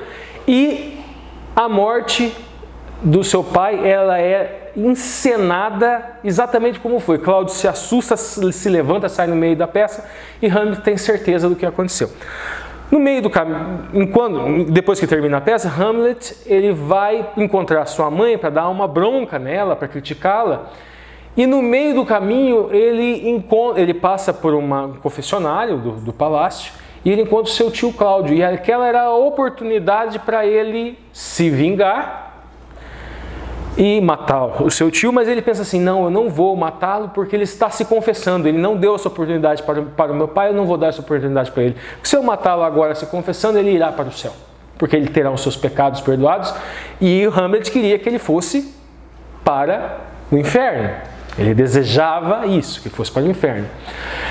Ele vai para falar, depois ele vai falar com sua mãe e o seu futuro sogro Polônio se esconde atrás da cortina. Atrás da cortina, enquanto ele fala com a sua mãe, ele pensa que Hamlet ia fazer alguma coisa com ela, dá um grito e Hamlet o mata atrás da cortina. Quando ele vê que é Polônio, ele não sente remorso, para ele é como se fosse um rato. Porque ele era o rato, para Hamlet ele era o rato da corte. Hamlet era, vamos dizer assim, é um exemplar do primeiro homem moderno, egocêntrico, narcisista, pensa só em si, e Polônio é o contrário, aquela pessoa que queria agradar os outros para levar vantagem, que gostava de viver de etiqueta e de aparências. Ele fala depois o Cláudio não podia prender Hamlet, nem destituí-lo, então ele manda Hamlet para a Inglaterra, mas ele escreve uma carta e manda os falsos amigos de Hamlet junto, escreve uma carta dizendo para que o rei da Inglaterra mate Hamlet. E no meio do caminho, Hamlet intercepta a carta, muda a carta e escreve como se fosse para matar os dois amigos, vamos dizer assim, amigos da onça. Enquanto ele vai para a Inglaterra, fica um tempo na Inglaterra, e enquanto isso, Ofélia, que teve o seu pai morto e perdeu, vamos dizer assim, seu grande amor, ela enlouquece. Ela enlouquece e ela andando pela beira do mar, ela cai e ela acaba morrendo afogada. Quando Hamlet volta, ele se depara com uma cova sendo aberta e uns couveiros discutindo sobre questão de uma discussão sobre suicídio, porque eles dão a entender que Ofélia teria se matado. E eles estão enterrando, abrindo uma cova, mas tem um buraco, vamos dizer assim, e Hamlet, voltando, né, por esse caminho, ele pega a caveira, e fica imaginando que o livro fala muito nisso, sabe, gente, sobre a questão do ser ou não ser. Não foi nesse momento que ele fala do ser ou não ser, foi um pouco antes. A célebre frase to be or not to be, que pode ser traduzida por existir ou não existir. Também aqui um outro link que nós vamos trabalhar logo mais aqui ao final. Mas tudo bem, enquanto ele está com essa caveira, ele descobre que essa caveira é de uma pessoa que ele conhecia. Era de um bobo da corte chamado York. Aí nessa volta dele, ele se encontra com o irmão Laertes, que é o filho de Polônio, e o irmão de Ofélia. E eles se engalfinham ali, vamos dizer, numa briga, e essa briga depois ela se torna mais formal, ela acaba se tornando um duelo mesmo. E Cláudio tinha combinado com Laertes de envenenar a espada para que qualquer toque em Hamlet nesse duelo, Hamlet morresse. E que ele, no meio do intervalo desse duelo, ele ia dar uma taça envenenada. E no meio da batalha, as espadas caem e são trocadas. E Hamlet toca 2 vezes com a espada envenenada em Laertes. E nessa briga eles se engalfinham e Hamlet também é tocado. Então Laertes está envenenado, Hamlet está envenenado. No intervalo, Cláudio oferece essa taça para Hamlet, que não bebe, mas a rainha bebe. Ela bebe e ela desfalece. Hamlet percebe o que aconteceu, toca Cláudio com a espada, que também fica envenenado. No meio do duelo, ele e Laertes acabam se perdoando, eles conversam. Tem até uma frase muito interessante que ele fala, que Laertes pergunta: você amava realmente a Ofélia? E o Hamlet fala assim: eu amava ela, amava a ponto de devorar um crocodilo por ela. Tudo bem, eles se perdoam e acabam morrendo. O amigo de Hamlet, Horácio, quando vê aquilo, é o único amigo verdadeiro, vamos dizer assim, que ele tinha. E o Horácio, ele pensa em se matar. E Hamlet fala: não, você não vai se matar porque você vai contar a minha história. E neste meio do caminho, Laertes, que era o filho do rei da Noruega, que foi assassinado pelo primeiro Hamlet, pelo rei Hamlet, ele estava pronto para entrar às portas do reino, invadir o reino e reconquistar as suas terras. Ou vencer essa batalha contra a Dinamarca. E quando ele chega lá, ele vê aquela cena, todos mortos. E no final, Hamlet finalmente entende aquela pergunta existencial que ele tinha sobre o to be or not to be, porque no começo, vamos dizer assim, no primeiro terço da história, ele pensa em se matar, em razão da perda do pai, de tudo que estava acontecendo. E esse to be or not to be era justamente isso. Se valia a pena ser ou não ser. Ofélia preferiu não ser. E agora ele finalmente... E quando ele pega essa caveira, que ele fica olhando, ele está se indagando sobre isso, a questão de vida e morte, a razão da existência do ser humano, se vale a pena existir ou não. E como é a morte. E no final ele fala a célebre frase, que o que resta é silêncio. E assim acaba o livro. E o que resta é silêncio. Agora vamos fazer, gente, a nossa entrelinha aqui, a nossa conexão. Veja bem, gente. Yom Kippur é dia da expiação. É dia do perdão. Shabat é o dia de cessar. Shabat é um lembrete da criação. É um lembrete de libertação. Hamlet, aqui, tanto o pai quanto o filho, eles entraram num ciclo de vingança, de pecado e de vingança.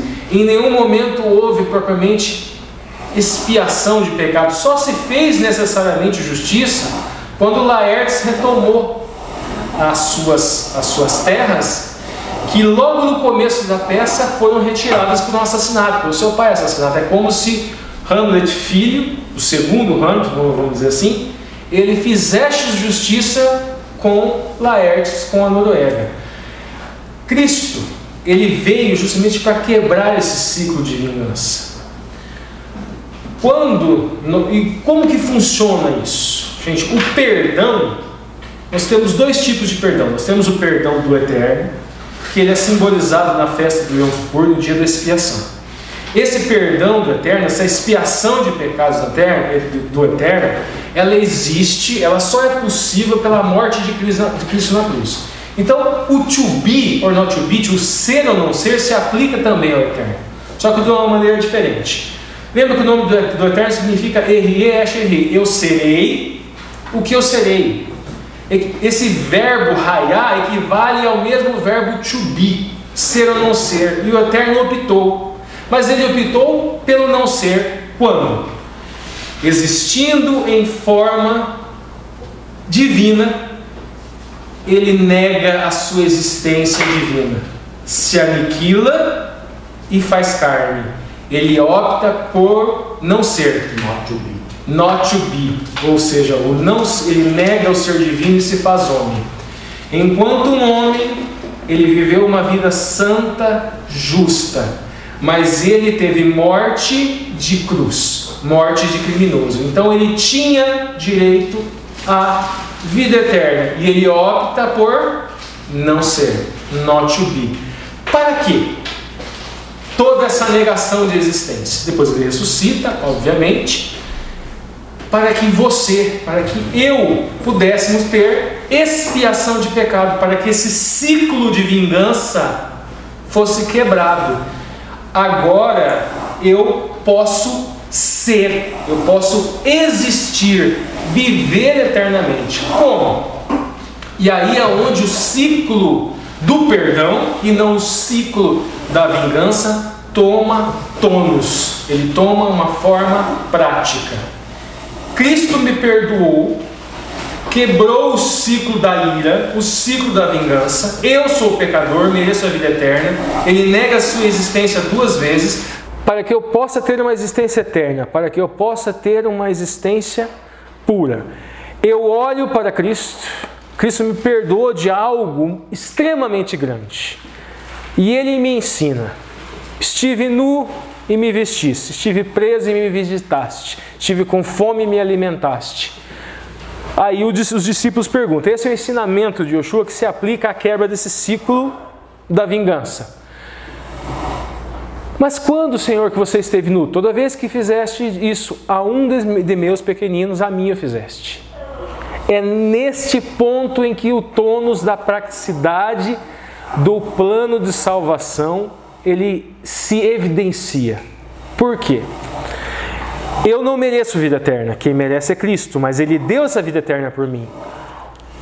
Aquela pessoa que está presa, que está com fome, eu não vou perguntar se ela tem mérito ou não. Eu vou olhar para aquela pessoa e vou ver naquela pessoa Cristo, que já me perdoou de uma coisa muito maior, e vou levar um prato de comida, e vou levar uma roupa para vestir, e vou visitá-lo na prisão, e assim eu quebro o ciclo da vingança. Nós vemos aqui nessa história, gente, um outro ponto que eu quero destacar também a conexão, é há algo de podre no reino da Dinamarca. Eu quero enfatizar a crítica a Polônio, gente. Polônio, nós poderíamos dizer que é aquele cristão que vive de aparências. Ele vai à igreja, ele sabe passagens bíblicas de cor, ele tem um discurso, vamos dizer, de colocar o dedo na ferida, de apontar o pecado do outro, mas no seu íntimo, no seu coração, tudo isso é para que ele ocupe um status social, um status religioso, para que as pessoas o vejam. Ele, desta forma, busca a sua recompensa aqui na terra e não a sua recompensa no céu. E desta forma ele impede que as pessoas tenham contato com o Evangelho. Então, gente, aquele lobo em pele de cordeiro é aquela pessoa que impede que outras pessoas venham a ter contato com a boa nova de perdão. Aquelas pessoas que impedem que o ciclo da vingança seja quebrado e que se comece um ciclo de perdão, um ciclo de amor a Deus, um ciclo de amor ao próximo. Espero, obviamente, o pessoal que assiste o conteúdo do canal, a gente sabe que é um público diferenciado, um público diferente. Espero que essa entrelinha seja útil e seja mais um reforço para o maior de todos os mandamentos, que é: amarás o Senhor teu Deus de todo o seu coração e amarás o próximo como a si mesmo. Agora o Alexandre segue com as entrelinhas. Oi, gente, não vai embora. Chegamos agora na lição de terça-feira, continuamos aqui. Obrigado, Ricardo. A lição de terça-feira tem por título: O estrangeiro dentro das tuas portas. E ela vai começar com uma passagem de Êxodo 19:6, que é uma passagem já conhecida, que descreve aquilo que era o objetivo de Deus para o povo de Israel. Que o povo de Israel fosse uma nação sacerdotal, que fosse um povo santo, que em alguma medida o povo de Israel representasse a Deus para os seus vizinhos, levasse Deus aos seus vizinhos. Isso é muito presente, de alguma forma, nas passagens que falam acerca do sábado também. Como Êxodo 23:2, fala que o sábado serve para o descanso do homem. Sim. O sábado serve para a lembrança, como a gente falou na lição da semana passada, lembrança de que você foi criado por Deus, lembrança de que um dia você foi servo no Egito. Mas o sábado serve também para descanso do animal, do boi, do jumento. E serve também para que o filho da escrava tome alento, para que o estrangeiro tome alento, para que o estrangeiro descanse. A identificação do povo de Israel como um povo, uma nação de sacerdotes, é o reconhecimento de que esse povo deveria manifestar e levar também a mensagem de descanso para o estrangeiro, para o filho da escrava. No sábado, filho da escrava e filho do Senhor estão na mesma condição, na condição de descanso. Era pelo menos esse o ideal divino.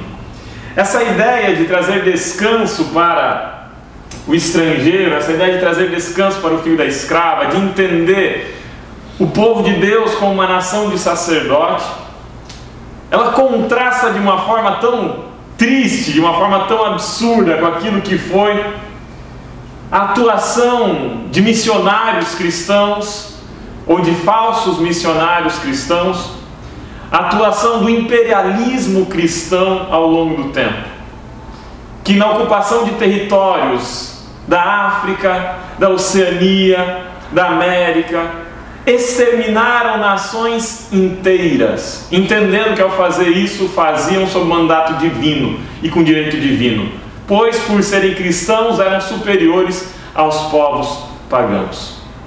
Quantas vezes nós não vemos ou interpretamos ou reproduzimos a ideia de que o missionário é moralmente superior à nação indígena que ele vai evangelizar?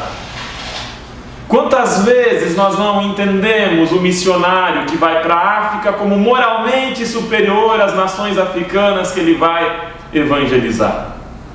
Esse mito do homem branco como um santo missionário que vai levar a palavra de Deus aos recônditos do coração das trevas da terra, onde não há Deus, a África. a Amazônia inóspita, a Oceania inóspita. Isso contribuiu historicamente para distorcer a cena de nação sacerdotal que nós deveríamos ter. A nação sacerdotal é aquela que leva descanso para o estrangeiro, é aquela que leva alento para o estrangeiro, não aquela que decepa mãos. A nossa entrelinha hoje não é uma entrelinha assim tão suave, não é uma entrelinha tão agradável, infelizmente. Eu pedi para o Lúcio passar para o próximo slide. Esse slide aqui, ele demonstra um pouco do que os cristãos fizeram no Congo belga. Nós temos aqui o branco cristão, o missionário que vai para a África,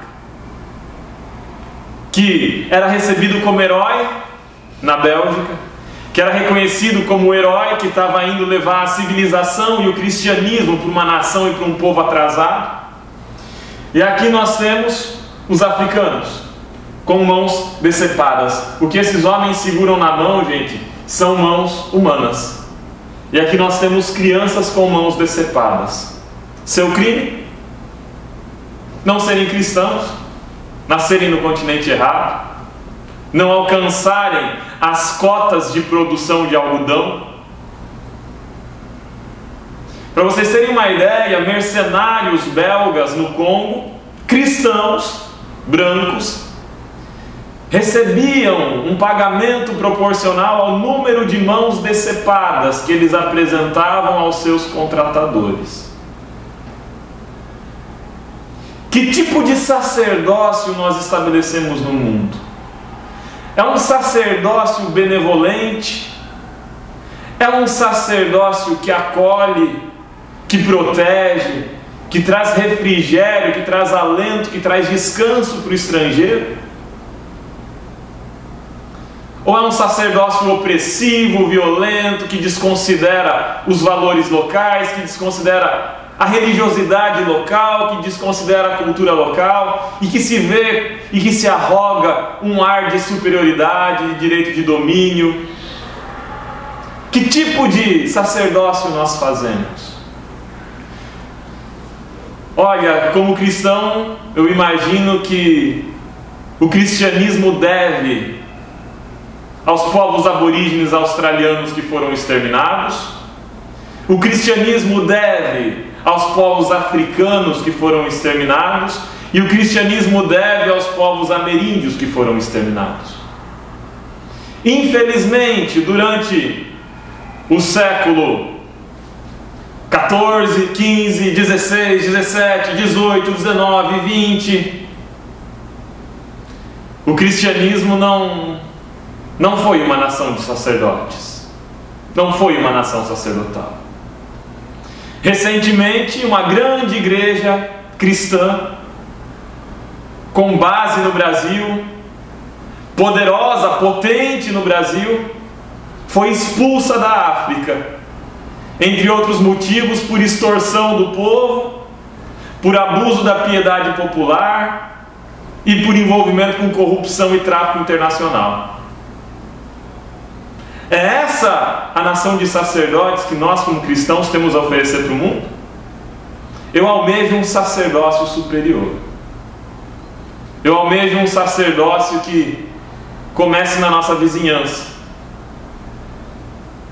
por Jerusalém, pela Judéia, Samaria e depois até o confim das terras. Um sacerdócio benevolente, um sacerdócio que veja uma horizontalidade entre aquele que prega e aquele que é o alvo da pregação. Não uma relação de hierarquia, não uma relação de superioridade, mas uma relação em que todos têm a aprender. Fraterna e baseada não na violência. Que isso aqui nunca mais aconteça, irmãos. Porque ainda acontece.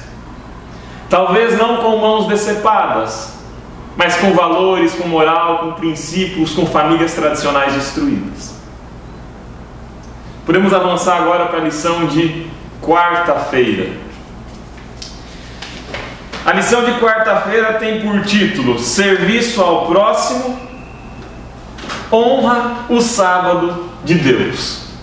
E agora, como nós temos o exemplo da guarda do sábado com Cristo Jesus, né? E o exemplo do sacerdócio com Cristo Jesus. O ministério que Cristo estabeleceu aqui na terra deveria ser o maior exemplo para nós. E o ministério de Cristo na terra era o ministério de levar cura, de levar refrigério, o ministério de levar salvação. João 5, 7 a 16. Jesus cura no sábado. Às beiradas do tanque de Siloé, Jesus pega um homem paralítico, doente, que não tinha quem levasse ele para o tanque, e Jesus fala para esse homem: levanta, toma o teu leito e anda. Algo que causa escândalo nos fariseus. Como manda esse homem, primeiro, como cura no sábado, e como manda esse homem carregar o próprio leito no sábado? Isso era um pecado. Às vezes estão preocupados com a ritualística, com a formalidade do sábado. Nós deixamos de ver, de presenciar e de nos maravilharmos com o milagre feito. O sábado farisaico ele tinha se tornado um amontoado de regras. Esse amontoado de regras fez com que na cura vissem transgressão, na salvação vissem pecado. Assim como a distorção do cristianismo faz com que na guerra se veja paz. Fazendo a referência cruzada ao Ricardo em vídeos anteriores. Guerra é paz. Isaías 58, 2 e 3. Uma passagem dramática do livro de Isaías e que me fala ao coração. Vocês dizem, vocês parecem ter prazer em saber meus caminhos, como um povo que pratica justiça. Olha só que bonito, um povo que pratica justiça e que tem prazer em ouvir, em saber dos caminhos de Deus. Só que isso é uma aparência. Vocês parecem como um povo que pratica justiça. Como um povo significa que vocês não são um povo que pratica justiça. A mensagem de Isaías para o povo do seu tempo é uma mensagem dura. Vocês agem como um povo que pratica justiça. Mas logo em seguida vocês reclamam: jejuamos e não te atentas, ó Deus. Ao que Isaías diz: jejuais e achais vosso próprio contentamento no jejum. Na aparência, jejua para se mostrar, para ser visto. O problema que Cristo encontra nos fariseus, que transformaram a religião num amontoado de regras, de aparência, de status e de competição entre eles, é o problema que Isaías já via no seu tempo. Vocês jejuam e reclamam que Deus não escuta o seu jejum? Pois é claro, o benefício do jejum você já teve. O benefício do jejum era se mostrar para os outros, não era um jejum autêntico. E aí o profeta continua dando voz a Deus: o jejum que eu quero é que você atenda a viúva e ao órfão. O jejum que eu quero é que você pare de praticar o mal e que você pratique o bem. É esse o jejum que eu quero. A última ideia da lição de quarta é o sábado para o bem do próximo. É lícito fazer o bem no sábado. O dia de sábado é um refrigério para nós, é um dia de descanso. Mas como sacerdotes nós devemos ministrar o sábado aos outros, levando descanso, levando refrigério ao filho da serva, levando descanso, levando refrigério ao estrangeiro. Esse é o propósito do sábado, um dos propósitos do sábado. Avançamos agora para a lição de quinta-feira. O título da lição de quinta-feira é o sinal de que pertencemos a Deus. Êxodo 31, 13 a 17 fala do sábado como um sinal para que saibais que eu sou o Senhor. Eu sou o Senhor. O sábado nos lembra constantemente da nossa dependência de Deus. O sábado nos lembra constantemente do senhorio de Deus sobre nós. A passagem de sábado nos dos 10 mandamentos, trazendo o sábado, tanto em Deuteronômio, as vésperas de entrar na terra, quanto em Êxodo, no início da peregrinação no deserto, nas duas passagens nós temos o lembra-te. Na primeira passagem, em Êxodo 20, nós temos lembra-te. Por quê? Porque em 6 dias fez o Senhor os céus e a terra. Guardar o sábado é nos lembrar de que nós somos criaturas de Deus. Lembre-te da criação. A segunda vez, em Deuteronômio 6, a gente vai ter lembra-te do sábado agora, não porque Deus é criador, lembra-te porque você foi servo no Egito. E Deus te tirou com mão forte do Egito. Lembra-te da libertação que você recebeu. Como você trata o servo?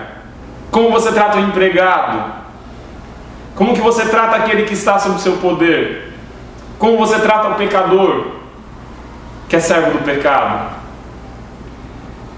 Você olha para ele como um co-irmão, você olha para ele com compaixão, entendendo que ele é igual a você, tão pecador quanto você, tão necessitado da graça, da salvação e da misericórdia divina quanto você. Olhamos com um ar de horizontalidade para aqueles aos quais nós pregamos, para aqueles aos quais nós ministramos. Entendemos que não há nenhuma superioridade moral entre eu e o mais desgraçado pecador entregue na sarjeta ao uso de drogas, à mendicância, à criminalidade. Eu entendo que não há superioridade moral em mim, que todos nós carecemos da libertação em Cristo Jesus. O sábado me lembra que eu fui escravo no Egito, que eu não fui nada, que eu fui pó, e que com mão poderosa Deus me trouxe do Egito. Quando nós adentramos na Canaã, quando nós gozamos das bênçãos de Deus, quando nós somos tratados como filhos, nós corremos o risco de esquecer o que passamos, o que fomos, por onde andamos. Por fim, o sábado nos lembra da missão. Cristo traz um sentido para o sábado, um sentido prático e imediato. É lícito fazer bem aos sábados. O sábado me lembra de uma missão. Que missão? A missão de levar a mensagem de libertação, a missão de restaurar a criação, a missão de levar Cristo, a missão de ministrar, porque somos uma nação de sacerdotes. Um sacerdócio benevolente, um sacerdócio que reflita o sacerdócio de Cristo. Essa é a minha aspiração, e eu espero que essa seja a sua aspiração também. Uma boa semana e a gente se vê no próximo vídeo. Tchau, tchau. Bom, pessoal, terminamos aqui na ponta da Linhas Entre Linhas e agora nós teremos aqui mais um quadro ainda, né, que é a oração final e a pergunta para discussão, pergunta para reflexão, também trazida aqui pelo nosso amigo Marcos André. Então, Marcos, mais uma vez, é com você, traga uma pergunta para discussão e encerre com oração esse estudo. Muito bem, chegamos ao final de mais um vídeo, chegamos ao final de mais uma lição. Espero que você tenha gostado do conteúdo até aqui, espero que tenha deixado a sua curtida missionária, o seu comentário. Ah, Marcos, mas hoje eu não estou a fim de comentar nada. Então põe isso lá no comentário, diz hoje eu não quero comentar nada. Já vai ajudar a promover o canal aqui na plataforma do YouTube. Eu também quero convidar você para compartilhar esse vídeo com seus amigos, né? Falar, olha, tem um canal legal aí que aborda a lição de uma maneira diferente. Compartilhe, certamente você vai estar auxiliando para que outras pessoas conheçam esse conteúdo que é relevante para você, né? Se você chegou até aqui, é porque esse conteúdo é relevante para você. Perguntas para discussão. Como ser mordomos do meio ambiente sem aderir às agendas políticas, né? Nós precisamos tomar muito cuidado, né, porque nós estamos vivendo numa sociedade muito polarizada, né, esquerda, direita, socialismo, capitalismo, e às vezes quando nós encontramos algumas pautas, né, desses movimentos que se alinham com as nossas pautas também, nós somos tendenciosos a engolir o pacote inteiro, e esse é o grande problema, né? Não existe nenhuma filosofia, nenhum partido, nenhuma associação humana que nos represente plenamente. A única coisa que nos representa plenamente é o chamado de Cristo, é o partido de Cristo, que é o partido do céu. Então, esses movimentos, por mais que possamos encontrar similaridades, sempre tem alguma coisa escondida ali no meio. É um aborto de um lado, é um cristão armamentista do outro. Cuidado com essas agendas que não estão alinhadas com a agenda de Cristo, né? Segunda pergunta: como promover com mais fervor a mentalidade de servir? Como o sábado nos oferece mais oportunidade de fazer exatamente isso? Aqui o autor colocou de uma maneira correta. Como que o sábado nos oferece mais oportunidades? Então o sábado é um dia que nós podemos encontrar plenitude naquilo que nós fazemos durante a semana para Deus. Não dá para você ser um cristão, ser um servidor, ser um obreiro na obra do Senhor só no sábado. Imagine alguém que se casou, né, e trata a mulher mal durante todo o ano e no dia do aniversário do casamento quer comemorar o casamento. Vai comemorar o quê? Não tem nada para comemorar. Assim também o primeiro sábado ele foi uma comemoração da criação, da semana da criação. Então o nosso sábado ele é nos entregue por Deus para que possamos comemorar aquilo que fizemos durante a semana, encontrar plenitude naquilo que fizemos durante a semana. O sábado, Deus diz: eu te sustento para que você possa fazer o que você quiser. E o que você faz no sábado diz a que Deus que você está servindo. Porque no sábado, querendo ou não, você está servindo ao seu Deus, seja ele quem for, seja ele o que for, né? Na pergunta número 3, o sábado nos ajuda a ver as pessoas com os olhos de Deus. As diferenças raciais, étnicas, socioeconômicas e sexuais são irrelevantes, pois fomos feitos à imagem de Deus, de um Deus que nos ama, né? O sábado nos ajuda a lembrar dessa verdade. O sábado é um nivelador fantástico, né? O sábado ele nos torna todos iguais. Então não importa se você é rico, pobre, não importa se você mora numa mansão ou numa casinha de sapê, no sábado você tem 24 horas para estar na presença de Deus, na presença do seu Criador, como qualquer outra pessoa do universo. Então o sábado é uma bênção sob todos os aspectos para aqueles que o vivem segundo os propósitos do Senhor. Deus nos abençoe e que possamos fazer do sábado um memorial eterno do nosso Deus que nos criou e nos remiu. Vamos então fazer uma oração, terminando o estudo que certamente foi bom e certamente nos acrescentou muito. Vamos orar?